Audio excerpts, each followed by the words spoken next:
Hi Sagittarius, welcome to your 2025 annual horoscope forecast. I'm Anisha. Welcome to my channel.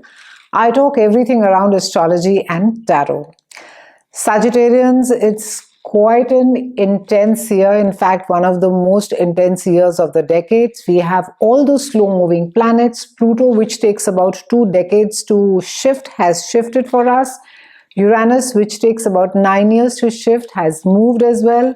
And finally, Neptune, which takes about 14 years to move, has moved again. Saturn has also moved, but it takes about, this time it's about after 3 years that it is shifting. So all the planets that I have moved are not only one of the most powerful planets, but also they have the longest duration in each sign in which they stay.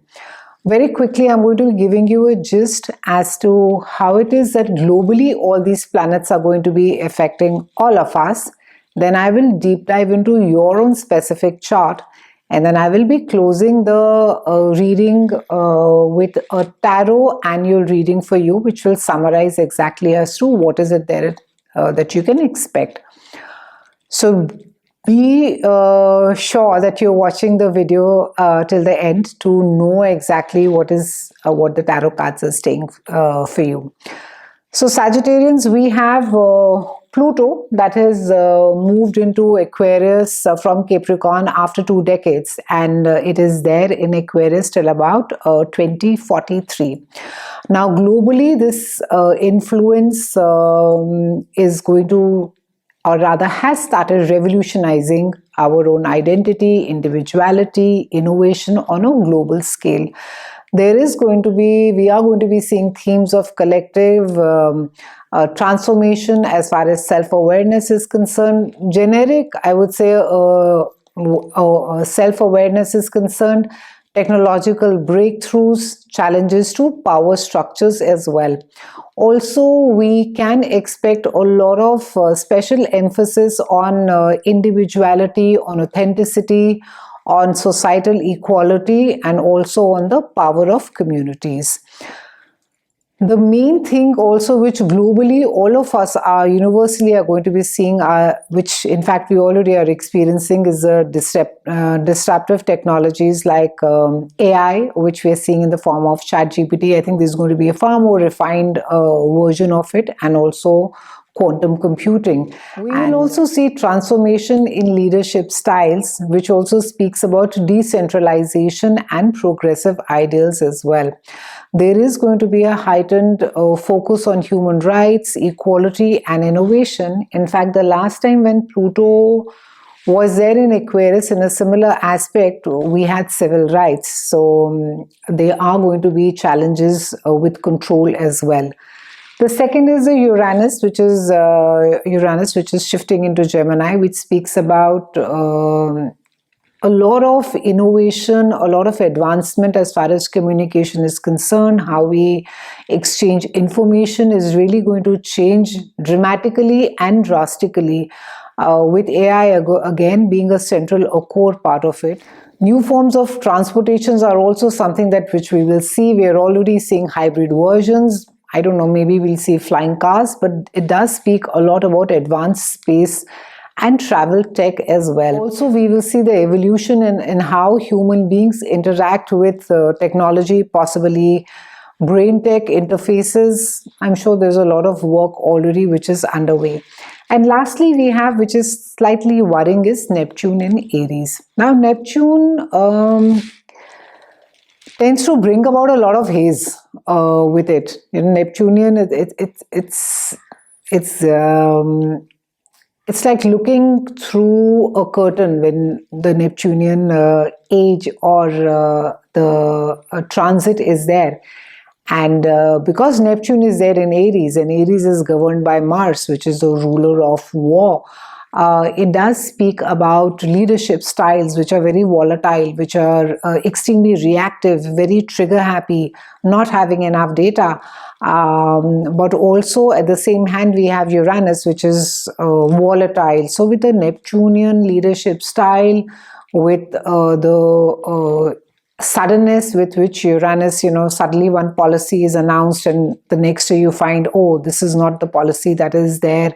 And then you have Pluto, which is being dug out, and there is, maybe countries, the way that they behave with each other, some old past stuff is pulled out and said that this is the reason why we need to be going out on war, is something that we can experience, and we may see a lot around us, which is worrying.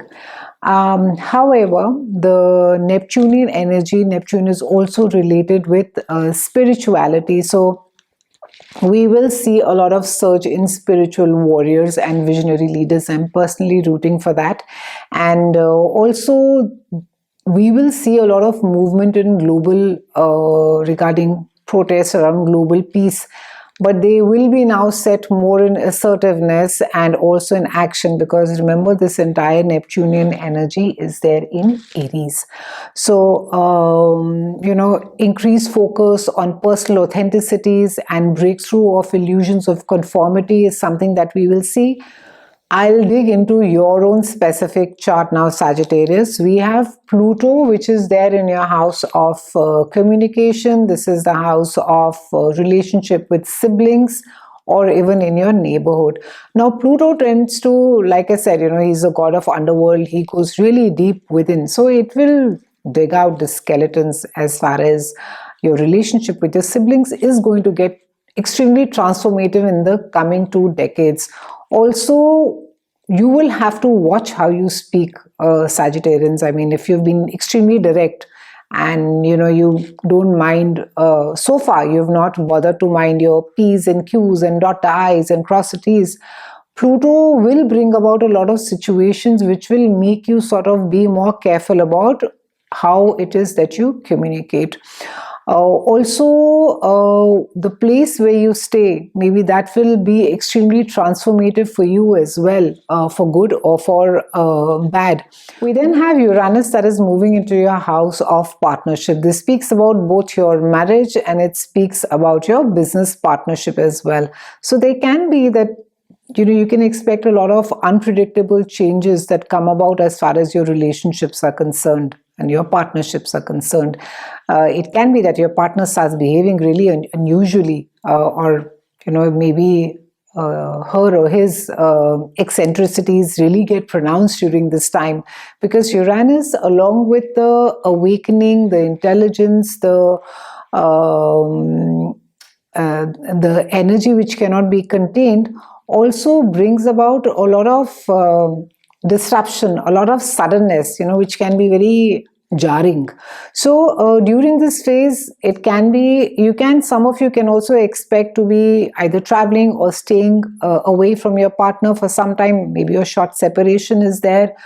In certain cases, it can also be that you'll find that even your business partnerships, in fact, they're very unusual. Maybe if earlier they were just simply transactional, you'll find that you have a deeper connect with your vendors, with people with whom you work, and vice versa. We then have Neptune that is moving into your house of children. This speaks about your also your love, romance, and creativity as well. And Neptune over here really encourages, or rather makes the creativity flourish a lot. And it also makes you, so if you have been an artist, or if you've been writing music, you've stopped doing it, you'll find that during this time, with the Neptune is there in your 5th house, you're doing some of your best work. However, since Neptune also brings about that haze and it does not allow us to really see very clearly, you must ensure that during this phase you're not idealizing your romantic relationships a lot, Sagittarians. And also because this governs your children, see your children for who they are. Don't sort of try to gloss things over, whether they're faults or their accomplishments. Don't sort of be in a really floaty space, or I would say in an avoidance space as well. If there is a direction, or if there is a mentoring that your children require, then that is the role you need to be adopting, rather than, saying that I will let nature take its own course, because Neptune will bring about this strange kind of I don't want to call it an avoidance, but it's almost at times, we feel that I'll let things be. So Neptune encourages that more. So you need to be more vigilant over here. Also, interestingly, we have Saturn over there as well in the first 3 years. So Saturn will help you to put a framework around this before it leaves your this house after the first 3 years. Saturn will bring about its its structure, its authority, its discipline, and it'll ask you to make whether it's your creativity, to get more organized, to work or to create in a more structured way, put aside a time and then sort of draw or sing or practice, whatever it is. Similarly, even with your children, you may find that there is the relationship is slightly challenging. Maybe you're having to lay down the rules a lot, and maybe you should be laying down the rules a lot, because with Neptune being over there, Neptune's going to be telling you, oh, it's all right, it doesn't matter. Maybe there's a direction that is required, and maybe a solid parenting, irrespective of the age, is required. Maybe there is some advice that you need to be giving, what you call as a hard parenting. And that is what Saturn, as a father figure, as an authority figure, as a leader, is going to be asking you to do as well. And also be responsible and accountable as well for your actions as far as your love relationships are concerned. The tarot reading for 2025 for you are these beautiful 3 cards. We have the Magician, we have the Hermit, and then we have the card of Justice. Now, the Magician is basically saying that you have all the tools, all the resources with you, Sagittarians, to manifest exactly what you want this year. You just have to put a lot of structure around it, and not to sort of go in that la-la land and saying, oh, I will see, I will let things happen. You are being asked to use your skills, hone your skills, and even in certain case, it's times when we're not really utilizing our talent well, and we're just sort of saying that, oh, it doesn't matter, this is okay. But this year, it's really a year, if you want something, that you will be able to manifest. We then have the beautiful Hermit, which speaks about a time of reflection. It speaks about a time of rest. This is also at times a card of recuperation. It also speaks about being gentle on yourself and also trusting your intuition. This speaks a lot about trusting your own inner voice rather than the chatter around you, Sagittarians. So, great year for reflection, for solitude. Great year to be taking care of your physical health. And again, that is through being gentle on yourself, being kind on yourself, doing maybe workout or exercise regime or health regimes which benefit you.